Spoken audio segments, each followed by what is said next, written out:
Good evening. This is The Weird Part, and I am your host, Vincent Treewell. Tonight, I am joined by a very special guest, Shajuana Coleman, the host of Different Dimensions podcast, a paranormal researcher, and independent journalist. Weird Part listeners, please give a warm welcome to Shajuana Coleman. Well, hello. Happy to have you. Thank you for having me, Vincent. It's an honor to be here. Oh, my pleasure completely. Tell us a little bit about yourself. Well, my name is Shajuana Coleman. I live in Dothan, Alabama. I'm part of a phenomenal paranormal team called Well Paranormal Group. We've been together for some years now.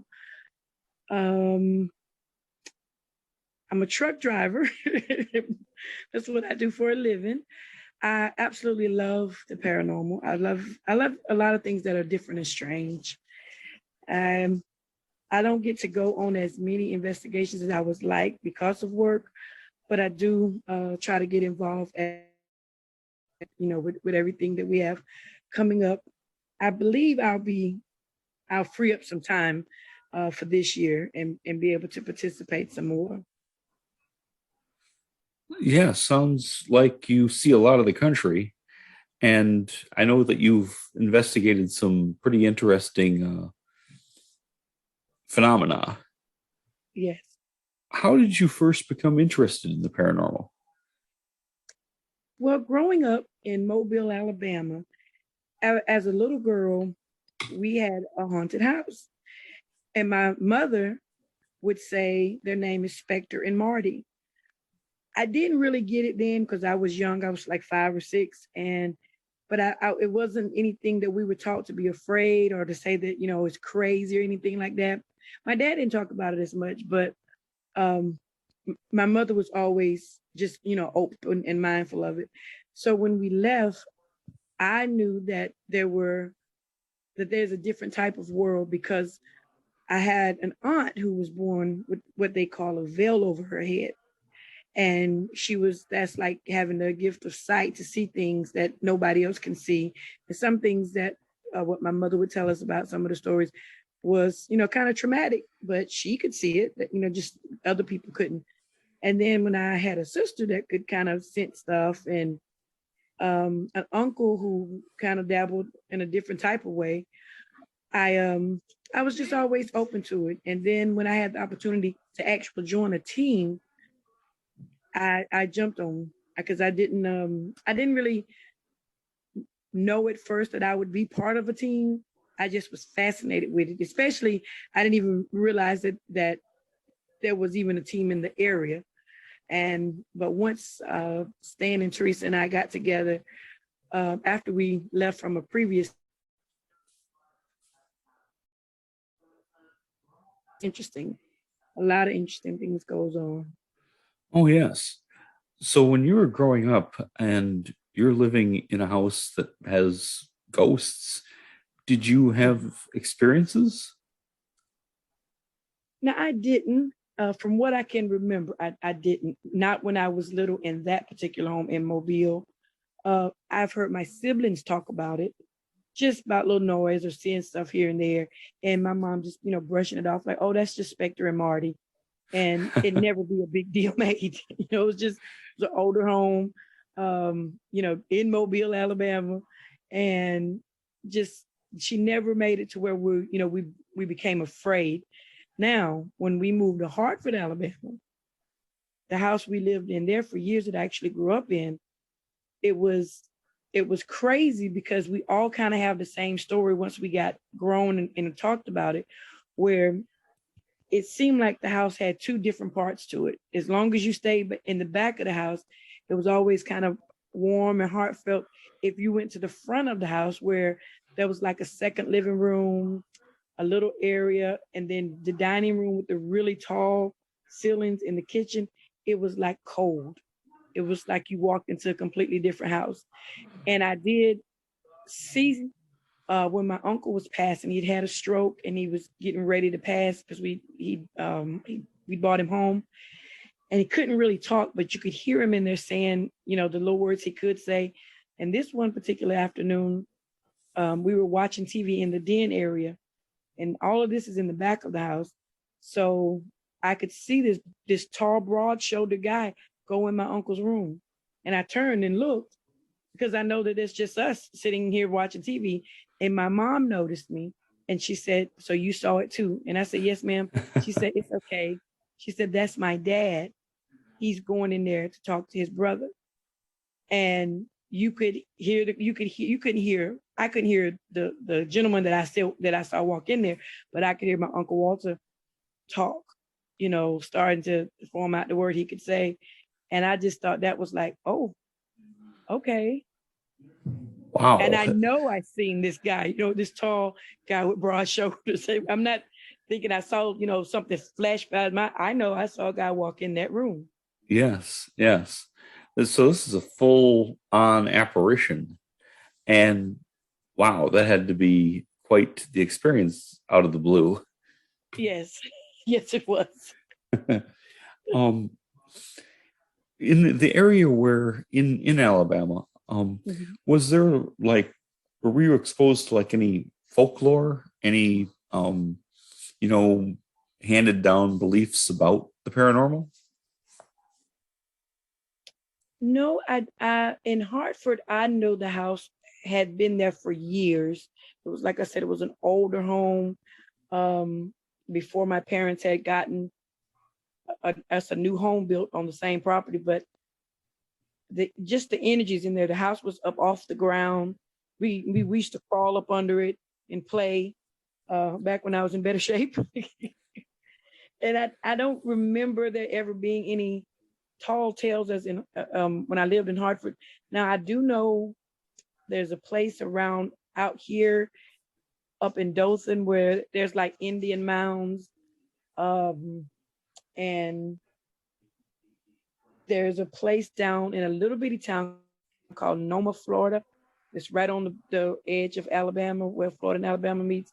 There's a story about a woman that people have picked up. She had been murdered by her husband, and people have picked her up, thinking they're giving her that just not be, when I guess when they get where she's going, she's not there anymore. Kind of the classic Phantom Hitchhiker. Something similar to that happened in a place called Bellwood, Alabama. It's not too far from where I grew up, where there's these bridges. And this particular story that goes on there is that there's a woman, you'll see her in the back seat with the baby, and she's covered in blood. And we actually did an investigation on that bridge. And let me tell you this, Vincent, that was the craziest investigation, because before we went, my sister and her daughter, we just rode out there because it'd been years since I've been out there, and I wanted to make sure I knew exactly where I was going. And my sister would, she would ask a question, and she'd say, "Is it okay if we come back?" And something would hit the bridge. Now, mind you, I took pictures. I recorded some stuff on my phone. And when we got ready to go back there that night, we had one of the co-founders, their truck caught on fire. And it was all kind of crazy stuff happened. And to this day, right now, I have none of the stuff that we had that night. And it was an outstanding investigation, because a lot of our people that are sensitive was able to tap into some things, and they didn't know what had went on at the bridge or what was going on. But it was just funny that the majority of evidence that we got, we have no clue where it is or what happened to it. It seemed almost like it was just wiped out. Just gone.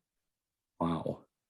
Gone. And it was a picture, the one picture in the woods, because I would just snap pictures and took pictures of the bridge, not even thinking I was going to catch anything, because it's daytime. It's broad open daytime. I'm just out there with my sister and niece. Really, I didn't think she was going to get no response from something hitting the bridge. And if I literally probably wouldn't have believed it had I not been there and saw it and heard it for myself. but there was this dark figure standing, and it looked like his head was kind of turned sideways, like you're looking at us like, what are you guys doing? And this is in the daytime? Oh yeah. When I went through the pictures, wow. And we were coming back on the back road as well, and we pulled over and just started snapping pictures of this tree, and that had something. I mean, it looked like a guy actually hanging from the tree, and faces around the bottom of it. Wow. And once again, all of this stuff is like just gone. Huh. Wow. That is really something. Yeah. Did you get a particular like vibe, like an energy of we don't want you here, or more of a benign feeling, or not really any? Well, when I went out that day, during the day, I didn't really, it was a sense of something there, but it wasn't uninviting. I wasn't scared. I wasn't, a fear. I wasn't scared, especially after my sister had asked, can we come back? Is it okay for us to be here?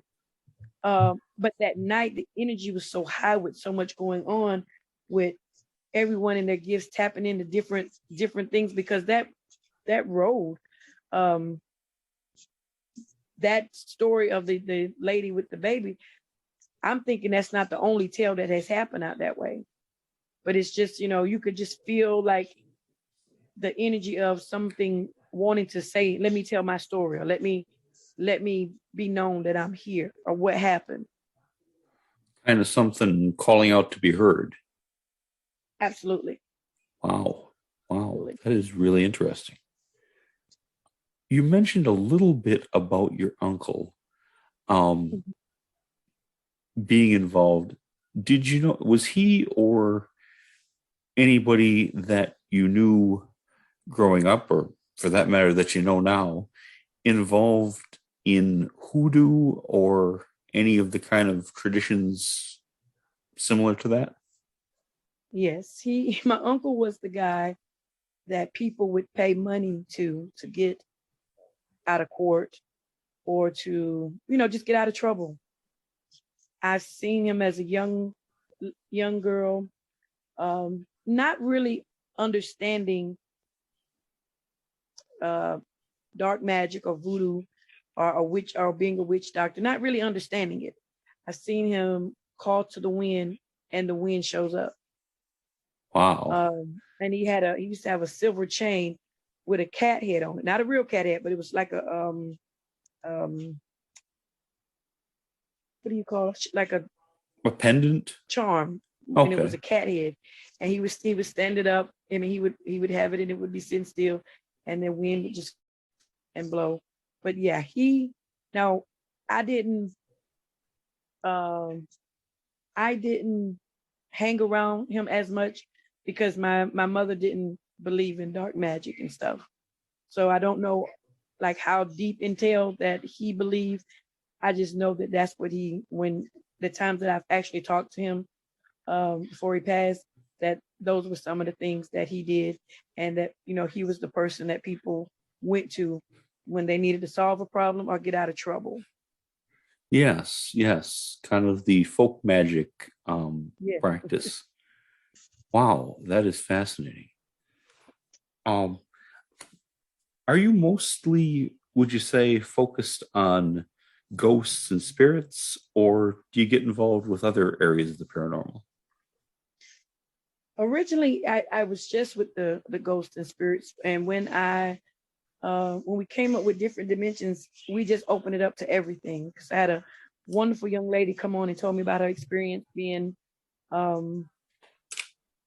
took with aliens.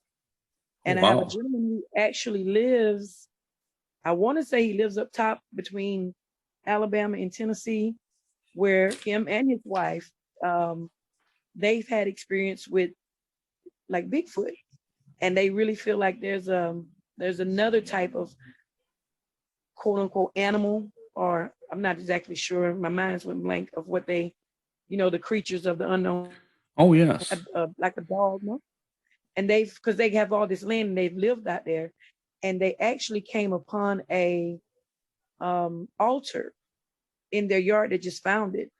Oh, wow. It's really strange to them, and which is strange, period. But Yes. so I'm literally open to all of it now. I mean, anything, just it could be glowing worms. I want to know how they got here, who put them here, where they come from. Can they talk to us? Yes. Hey, I think that's a great attitude to have, to really be open to the many dimensions of this thing. Absolutely. I have the belief that a lot of paranormal phenomena is connected, and that sometimes we're seeing different aspects of the same thing. I don't know if that makes sense to you, but that's kind of what I think. And that leads you in some very interesting directions. Sometimes people are thinking they're seeing one thing and it might be connected to something else, Let me see. You mentioned you were part of a paranormal investigation team. Do you want to tell us a little bit more about it? You went out on me for a minute, Vincent. Can you yes. repeat the question, honey? Sure. You mentioned you were part of a paranormal investigation team.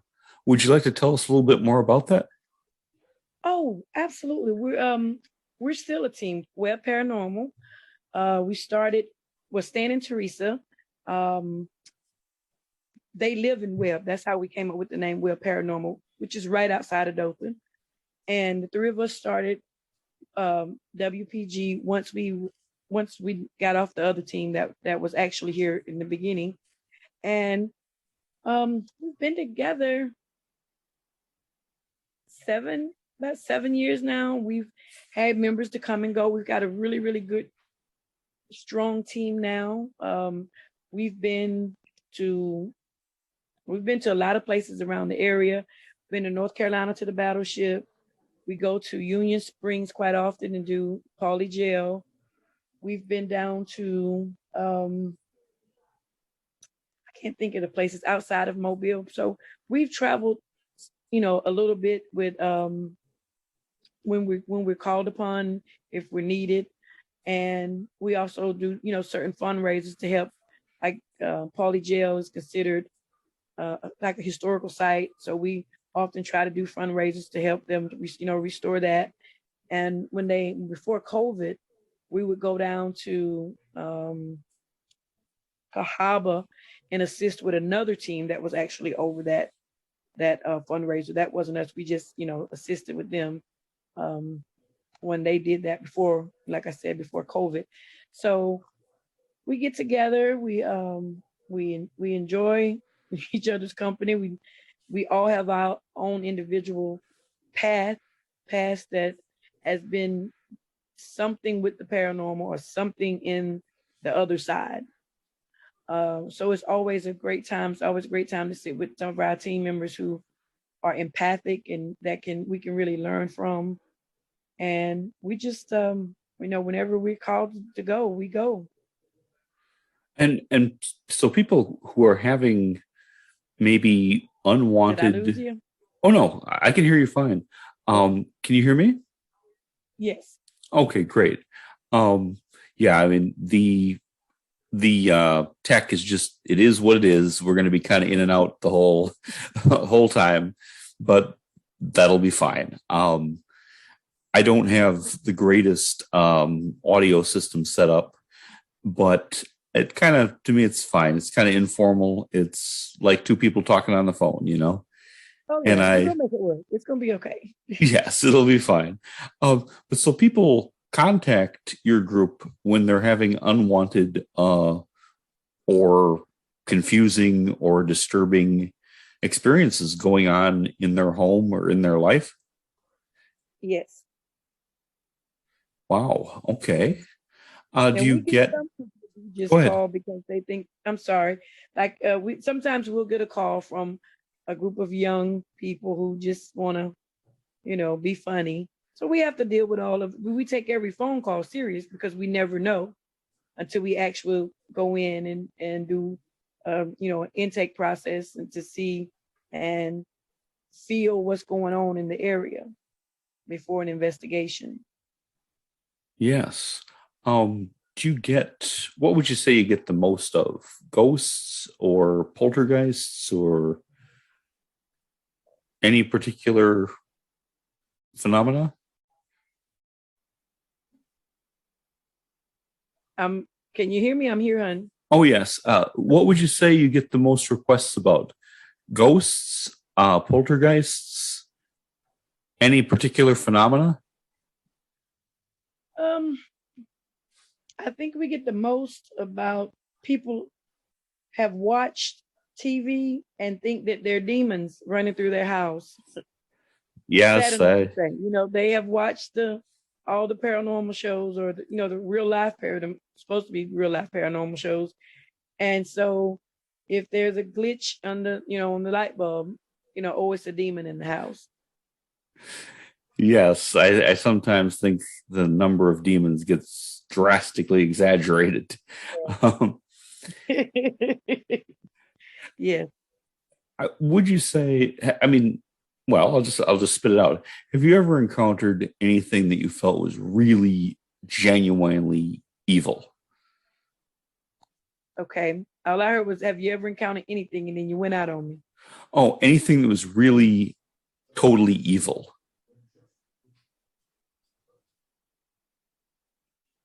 Hello? Anything, have you ever encountered anything that you thought was purely evil? I haven't myself personally. I've been in places that I've gotten a really bad vibe where I wasn't comfortable and I just didn't stay.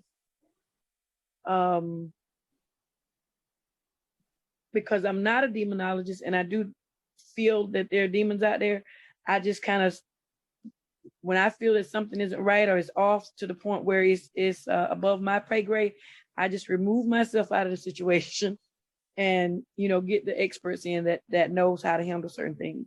I've heard stories, I've sat with other paranormal teams of people who've been in situations where they've had stuff thrown. They've my mother-in-law, God bless her soul, was an evangelist. And before I started this was some years ago, she told me of a story about her and one of the other preacher ladies.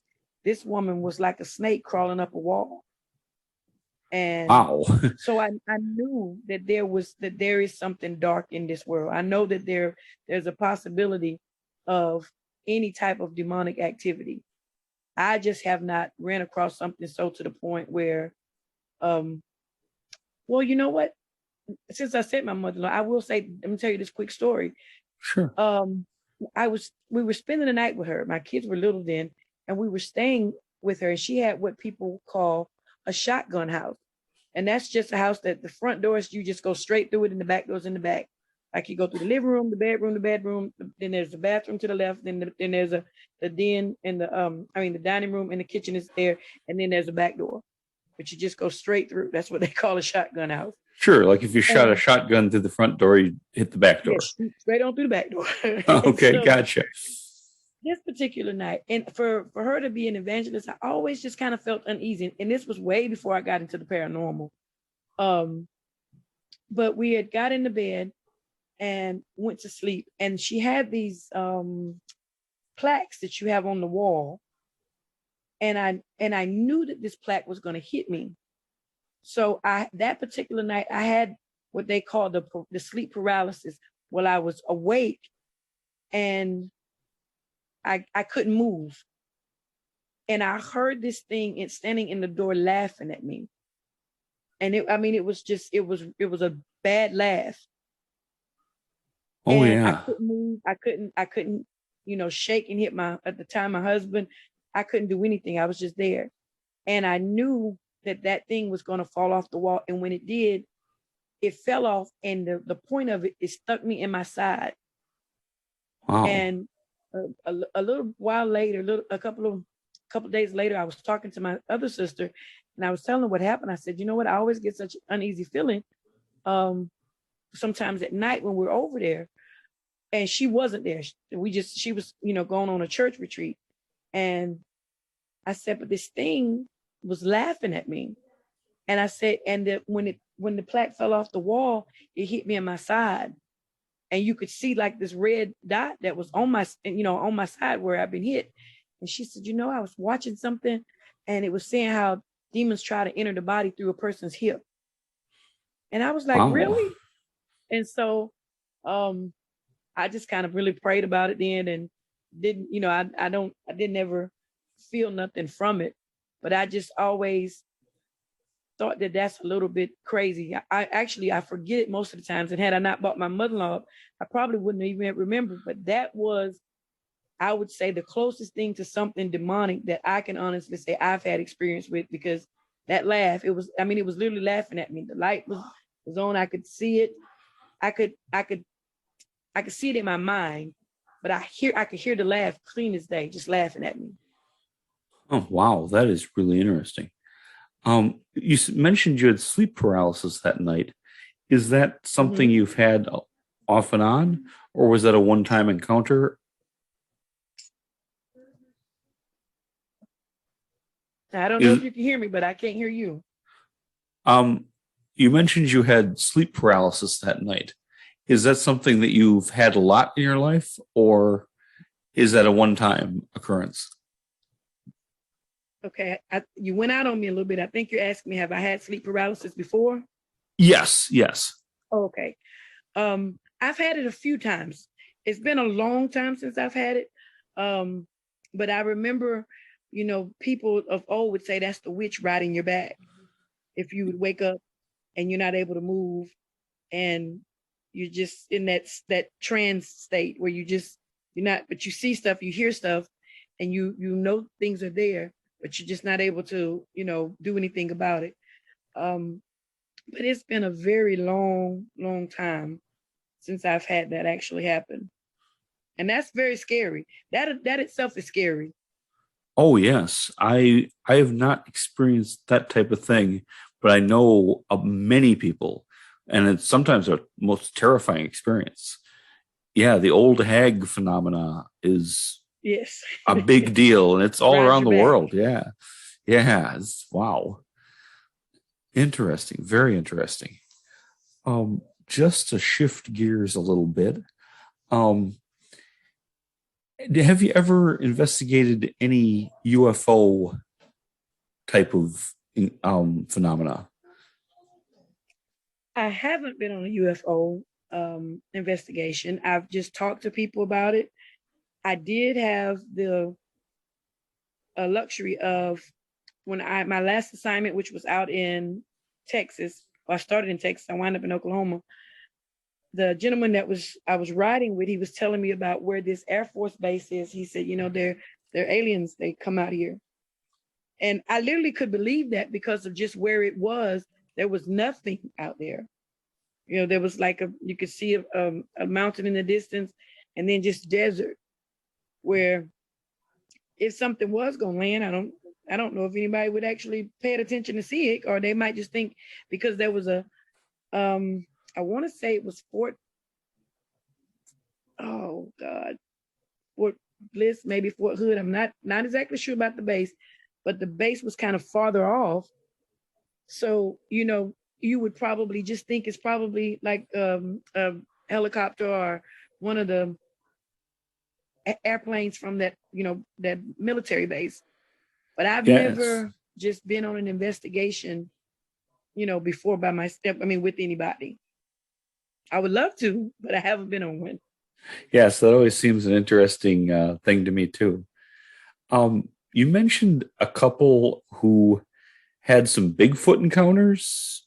Yes. Would you tell us a little bit about that? Yes. The gentleman actually had a paranormal team, and he kind of started off like myself, where he just did the paranormal. And let me make sure I tell this right. I think that either when they moved on this particular land, or they inherited the land. Anyway, they wind up with all this land, and they have dogs, and at night they could hear something calling to the dogs.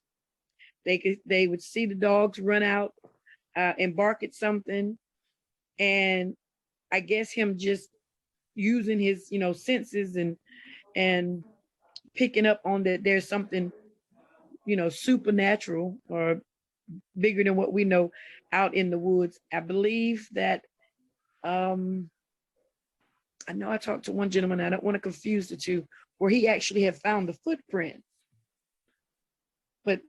But the couple, they said they would sit outside at night with the animals, and you could hear them calling, and they know it wasn't wolves. They know it wasn't the dogs making that noise, and it would be in the distance. Whatever it was, they could you could hear it. Kind of that like Bigfoot shriek that they make, or that people say they make. Yes, I believe that's what they were hearing. Wow. Now, something closer to home, and we haven't really just gotten out and looked at it, but my partners, they have a lot of land, and Teresa was telling me one day they went kind of out there, they was looking around, and it was like the woods had grew up to where it was over, and they felt like maybe something had done that it just didn't grow that way naturally. And I could honestly believe that if there's a Bigfoot somewhere around here, that it's probably out there, because they have a lot of land with beautiful forests. And it's not that, that's the advantage of being in the country, because it's not that many people out, I guess, until hunting season. That nobody, I don't know if anybody actually hunts on other people's property, but it would be interesting. It would be interesting to go and sit out and see what we could capture.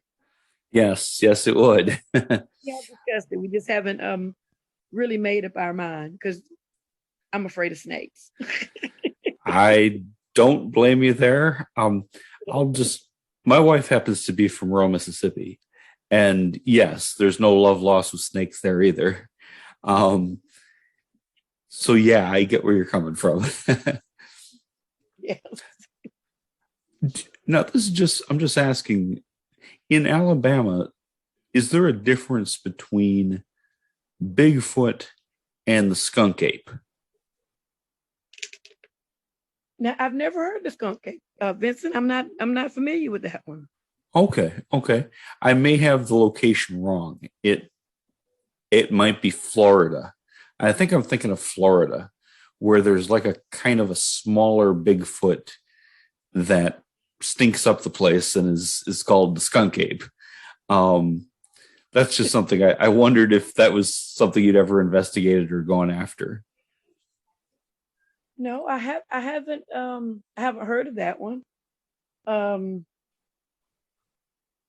I can't even make a comment, because I've never heard. I'm sure we probably have somebody on the team that may have heard of it. I know that they came across like the dog man, or oh really, or the conversation has came across. Nobody's actually seen him. It's just been brought up in conversation that because there's a list, and I remember posting in different dimensions where we had like the Loch Ness monster, the of course Bigfoot, Sasquatch, and the dog man, and there is a tale. Oh, and I follow this lady. I don't know her at all, but I follow her. She does Tales of Alabama. I follow her on TikTok, and she does all these different tales about short stories, about stories. And she just, says it real quick, because TikTok don't give you, I guess, but 30, 45 seconds. Yeah, it's a couple minutes, but yeah, it's not long at all. Right. She tells these different stories about stuff in Alabama, like the little girl at the graveyard, and she only comes in August. She tells about the green-eyed creature that's in, oh my God, and I want to say it's down near Mobile, but she does a phenomenal job. It's just her voice and the way she says it. I'll have to share it with you. So, if you're interested in any in the stories, I've never spoke to her at all, but I just love to follow her, because she does all of her stuff is Tales of Alabama and different thing that goes on here in different parts of Alabama. That sounds really fascinating. I bet there's some great material there. Um, I wonder if you could tell me this. Have you ever heard of little people like gnomes, elves, sprites, that type of thing in Alabama? I've never heard of it, and I've never heard of them in Alabama. I have heard stories of little people, and fairies, Yes, yes, fairies the fairy actually, folk. and so that was another reason I actually follow this lady in Alabama, just because of everything that she brings up in the stories. Because she's done some research, so once she says it, I just go do some research too, just to see what people have said in this area, what people have seen. Like when you go up to Washington State, a lot of people talks about the Sasquatch. A lot of folks have said they've seen them. They come in the Oh, backyard yes. like bears, and but they don't try to bother them, and they just kind of, I guess, cohabit as best they can. So I don't think I don't know. It would be very interesting to see some fairy people. I mean, I would love to see it. Yes, the reason I asked is when my wife was a child in Mississippi, her mother warned her not to ever go if something calls her name and not to go off into the woods because the sprites would get you. And that kind of that I was surprised to hear that. But yes, that was some folklore they had there that the little people might take you away, especially if you're a child and you might not be seen again. And so I just talking, just throwing things around. But I've Yeah, always that's find that kind of like the interesting. call of the banshee. Now you've heard of the banshee, right? Now I have, but maybe not the same thing. I'm thinking of like a spirit they have in Ireland that makes a horrible sound before somebody dies. But Yes, cries of the banshee, and that's when you hear it. Now I've grown up hearing about that. That when you hear it, that means that death is coming. The same way they say if you sneeze with food in your mouth, you're going to hear about death. wow, that last one. Now But that's a this is little the thing. scary. That's a little close to It home. it has always proven true. Even as a little girl, I'm very conscious even now if I'm sneezing to just hurry up. If I'm eating something, hurry up and get it out. Just hurry up and swallow it. But I've especially down in the South here, that if you sneeze with food in your mouth, people will say you're gonna hear for death. Wow. And ever since I've been little, if I've sneezed with food in my mouth, I've heard of a death. Wow. That's I don't know where that originates from or where it I comes don't know, but that I'm gonna have to look into that one because that's interesting. from. Wow. Um, let me ask you something, and this is just kind of off the wall, is what it is. Okay. What do you think about reincarnation? I think that there have been stories that has happened which when it comes to children, that it is possible. I wouldn't rule it off the table. I wouldn't say that I'm not a believer. Um, I just don't know. I would never say just no to it, but I do think that when you have different stories of kids that have come back and proven that, hey, I was President Lincoln in another life. Yes. So I remember going to the place and to the theater, and I remember this, and this is where I died, and this is what happened. I just don't think we have the right to rule it out. I think, honestly, I believe that we are only limited by the things that we're taught as a child. I think if we were raised to just be open, hey, listen, this world is much greater than what we think it is. Like those wonderful creatures that live at the bottom of the sea that never sees light, but they're very beautiful and they light up. I think those are fascinating, but we don't know what's down there. I was watching the Bermuda Triangle, how these guys are trying to find this boat and what is the Bermuda Triangle. I think that's fascinating. So I don't think we should ever limit ourselves to thinking that, well, it's got to make sense. No, it doesn't. It just doesn't have to make sense.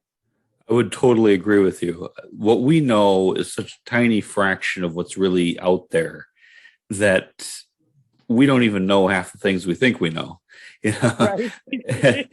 There's a lot more out there. And yes, I'm glad you brought up the Bermuda Triangle because I've always found that fascinating since I was a child. Just what all goes on deep under the sea. Because I think it's a lot. Underwater in general, I think a lot more goes on than what we're really aware of.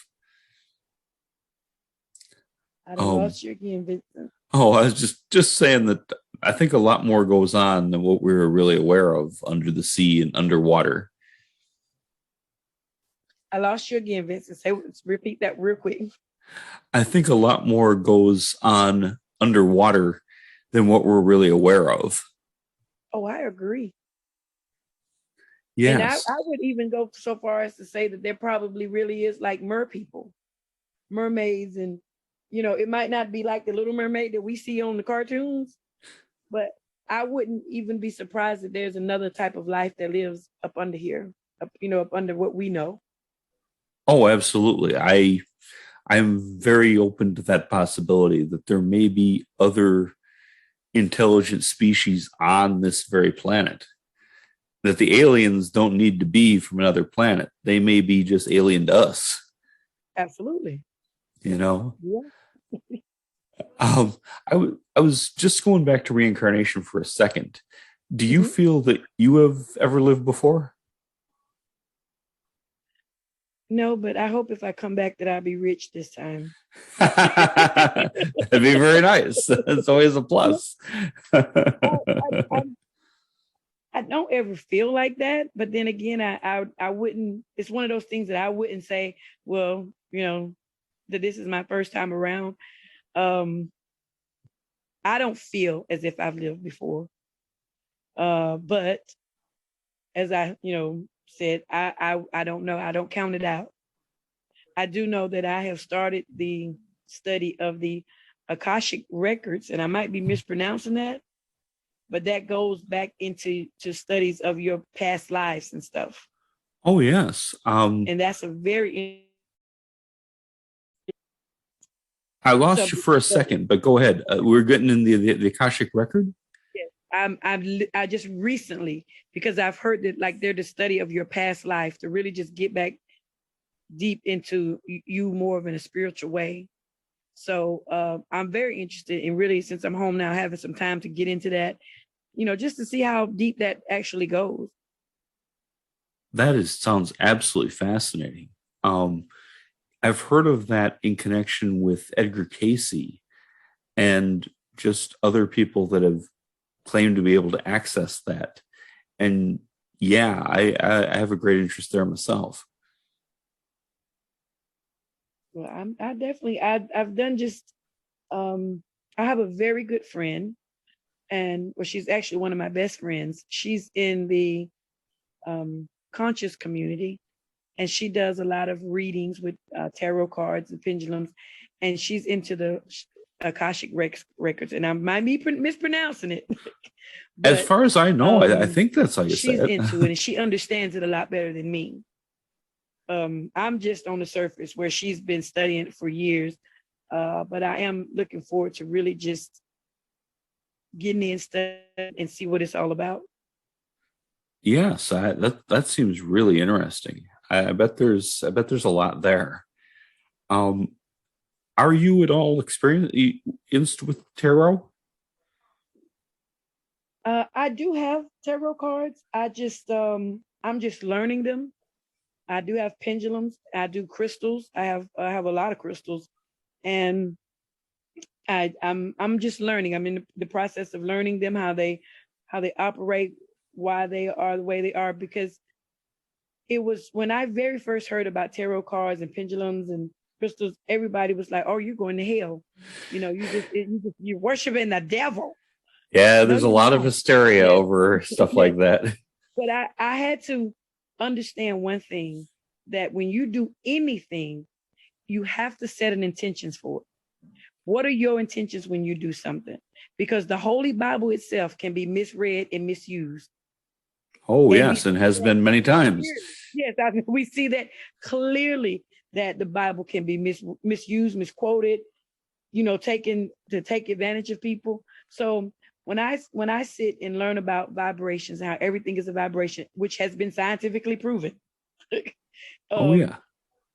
then I look at the crystals and I think about what they mean to me. Like a rose quartz, it always represents love. And when I have one, or if I set it out, that is the energy I want to bring to the room. I just want to bring a good, peaceful love and kindness and healing and stuff like that, so that the room is filled with that type of vibration.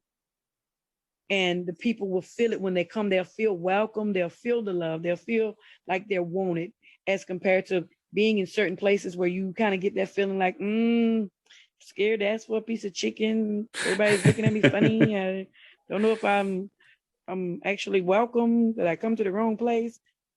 So with me, I always set an intention, always just to be on the positive note. When I have my tarot cards, I just always pray, ask God for direction, and always read how they're used.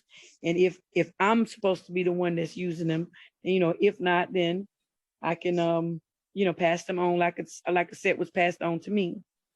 So I always just ask permission, and I always pray. And that's even before we do an investigation. We always pray and always ask permission to come into this house, because it's not ours. Regardless if they passed on, it's still their house. Yes, I think respect is very important in all of this. And that sounds like a really wise way to do things. Oh yeah, because you never want to, if you do things out of order, then that's when you start the karma clock. And that's what I call it. Your karma going to start. If you don't have the right intentions, because you can create good karma. I don't think we talk enough about that, to create good karma. So when you plant good seeds, you get a good harvest. So I always try to be mindful of what I'm saying and what I'm doing, and set a good intention so that I don't set bad karma. I'm not using something in a negative way. I'm not here to try to keep your husband or your wife. I'm not the person for you to come to. I'm not that person. You want to go to somebody else, and you're trying to, because we had a young lady who thought that they put a curse on her. If you feel like somebody's put a curse on you, first of all, go seek God. But you want to go to someone that has experience in curses, because I don't put curses on people.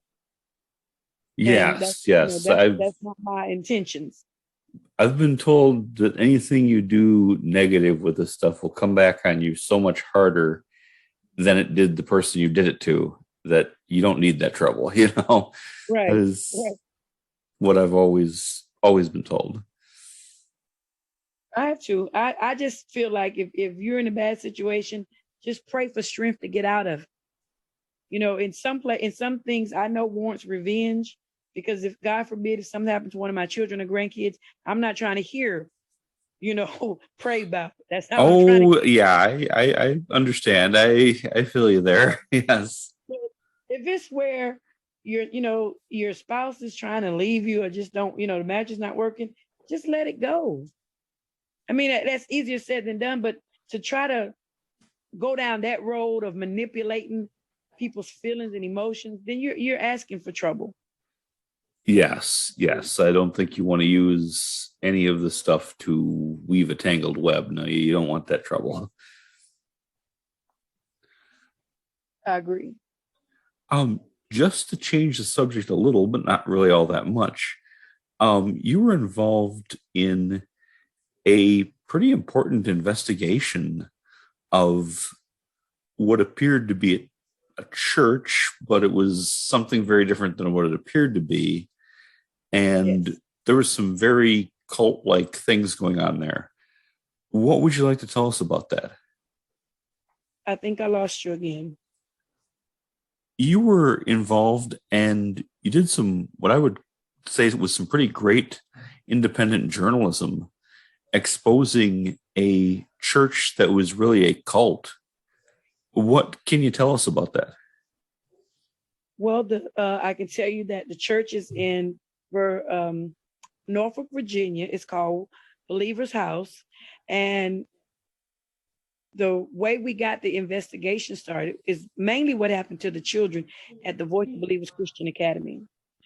When a young lady had passed away, she had been murdered by her boyfriend. But before she died, things had happened with her.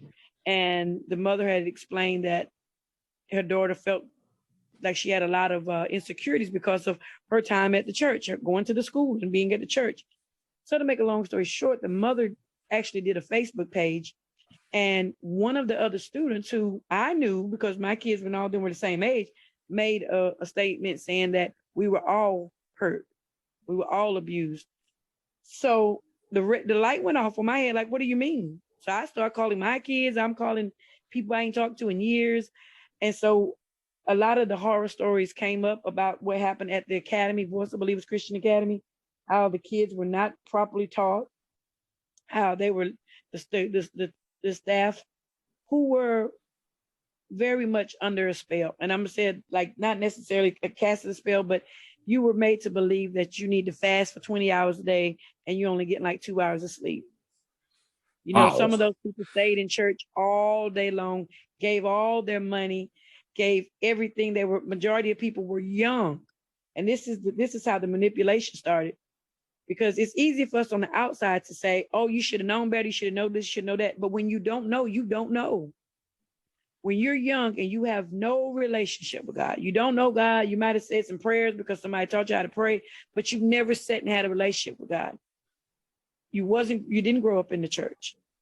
So here it is, you're a young person, you've been in the military, you know, some have had some hard lives, and you come to this church, and when you get there, all you see is people being blessed. Oh, you're blessed with money, you're blessed with cars, you're blessed with houses. That's all you see at first. You bought in, and once again, this is how song and vibration can play into this. You come in and the song is good and you're feeling good. You're laying down some of your burdens and you feeling like you're having this relationship with God. And this man is teaching you that, well, I'm the closest to God. You're literally going to have to go to God through me. I know God, and God is telling me stuff about you.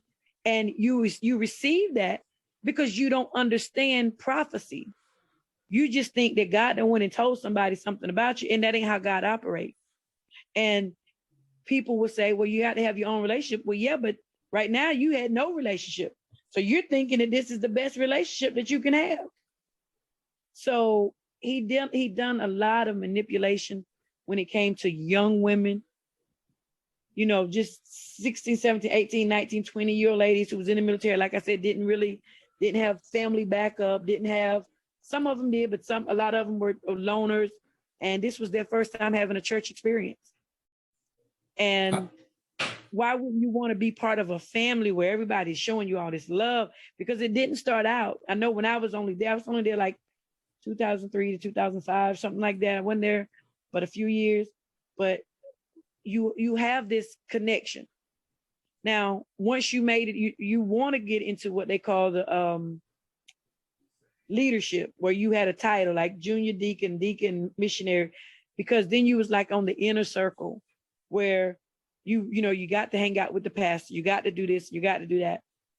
But those people went through hell, and they did it thinking that, okay, this is my way to, I'm on my way to heaven. This is for God. And I honestly believe that's why a lot of them were blessed, because their intentions were done right, even though his not. Yes, so, and that they weren't bad people. They were just manipulated by somebody who was really presenting a false image. And the sad part about it is, and I've said this several times, the congregation had grew so big the time that I was there. There were 3 services. Had he not let power and their attention get the best of him, he would have had a mega ministry. He had people who were willing to lay their lives down for him in the name of God, just to protect, quote unquote, the man of God. Wow. Because there was a woman that came up to the church of a woman that he slept with. The husband was going to come and beat him up, but everybody went out there to protect him. And then, of course, he lied and said, made the woman look bad, but that's that manipulation. And literally, when I watched Jim Jones, outside of the Kool-Aid effect at the end of Jim Jones, that's just how Bernard Chaney started this. Wow. It was just drawing people in, loving kindness, and let's get in. Sister Shajuana's sick. Let's just go over there and bless her. Let's bless her. Let's show her some love. Get a stranger out the audience. Well, thank you. Come up here and put a bowl in the hand, and everybody sow seeds into this stranger. So of course, this person who done come off the streets, who done had a hard life. I'm in this church. These people showing me love. They ain't judging me. They give me money. It's, you thinking I'm in the right place. I see the move of God. No, you seen the move of an animal who was a wolf in sheep clothing. And because you didn't even know that there were wolves, that's why you was manipulated. Yes. And that investigation is still going on now. We still protesting because it's been over a strand of 20-something years. It takes time, but we got time. So we're going to keep going. And yes, and just to make it clear for the listeners, this is not just like allegations. There have been lawsuits filed. There's people who've made sworn statements. This has gone through some of the legal process. I mean, this is a very real thing that's been going on. And there's some major improprieties there with money and with manipulation and mental abuse and sexual misconduct and a whole lot of things that were very bad. Yes, absolutely. A lot. And just on my own personal note, I saw some things like this, not this, but very similar to this when I was in the military. And I think sometimes these movements, these cultic church movements, kind of thrive around military bases where you have a lot of very young people away from home and kind of used to a system of authority and following orders. And that sometimes is preyed upon and manipulated. So yeah, that's something. Yeah, that's something that happens. And that's a good point, Vincent, because we have one of the guys that's really upfront with us, that's helping protest, and he actually was a junior deacon there at the church. Him and his wife, she's his ex-wife, and she has shared her story about how horrible things was. But he said those words too. He said that, when you're young in the military, you're taught to obey orders. So that's the mindset that's already in your head. And then when you're young and you don't have a relationship with God, you don't have any family, there's nobody to say, hey, something ain't right.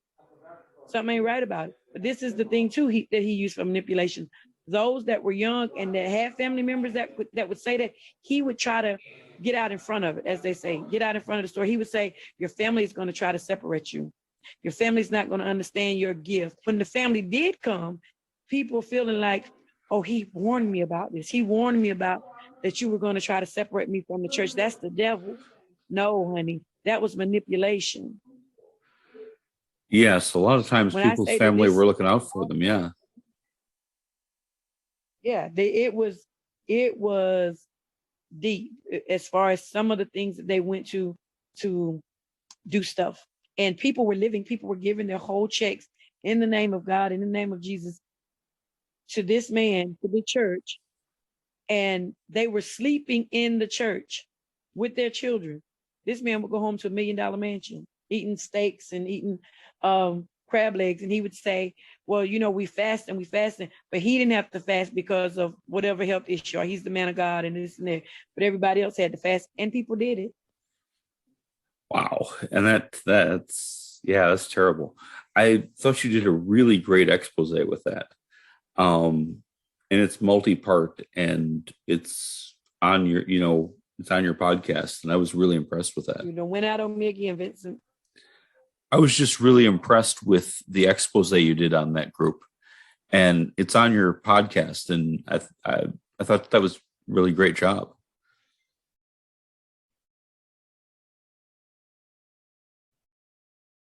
Are you picking me up here, Shajuana? I think we're having a little bit of technical difficulties. We are. Just a little. Can you hear me now? I can hear you, but you're going in and out. Okay. No, I was just complimenting the investigative journalism you did there and everything that's on your podcast. And I think that couple was in the Navy. And yeah, I listened to that episode and I was really impressed. They were. Yeah, he's still in the front run, helping us, and she is too. Her sister, and we've got quite a few people that are still saying, "Hey, we're gonna fight until we get justice served." That's a really important cause. Yes. Not to change the subject too hard, but you are a long haul trucker. Yes. And so you see a lot of the country. I do. What, if anything, what would you say are some weird things you've seen while you've been out on the road?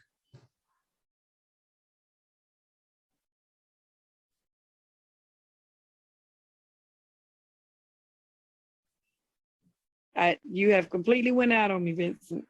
Okay. Just I was wondering if you'd ever seen anything particularly unusual when you've been out on the road.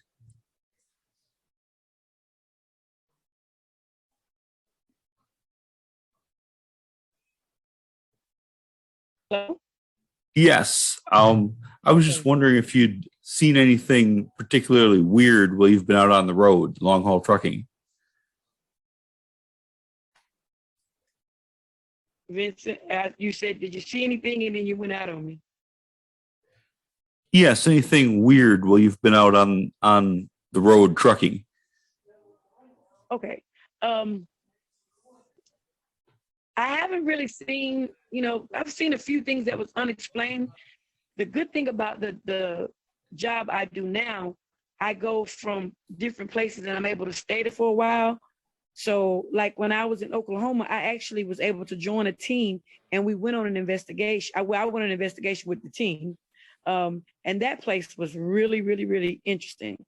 It was like a time warp as well. Downstairs, there's 3 levels to it. And downstairs was really warm, even though you could, feel a little activity. The second layer seemed like it was odd, but the third one was like you went into a completely different world. So wow. It was like being in a time warp, the whole building. Wow, that's really interesting. Am I still here?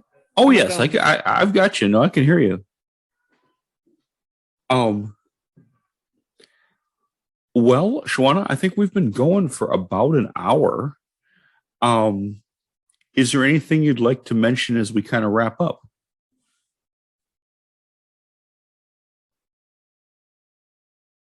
Really enjoyed it. I hope and pray that everyone will stay tuned to In Different Dimensions when we.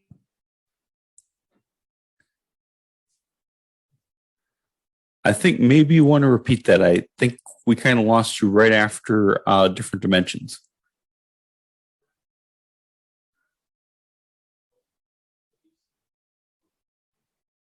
Like the podcast and lives. We do have an upcoming event in September.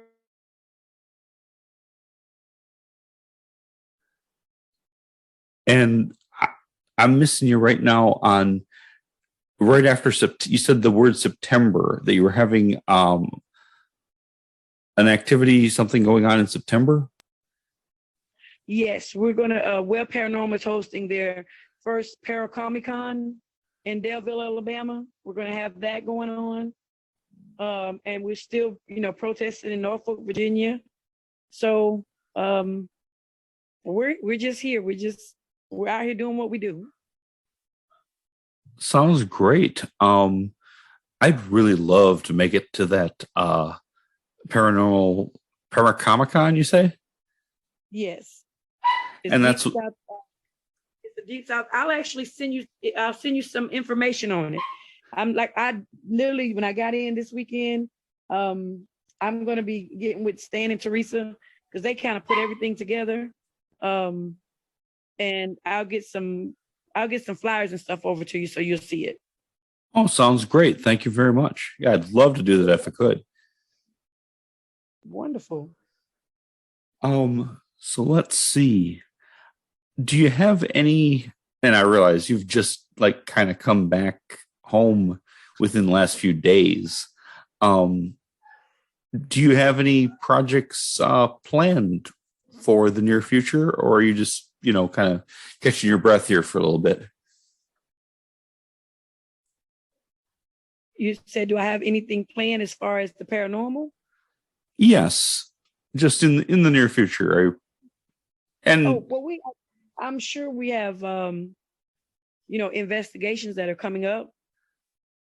We have actually there's a dinner and investigation this weekend at Pauley Jail in Union Springs, Alabama.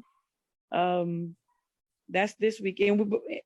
That's going to be where you can investigate and spend the night in the jail and stay in the graveyard there.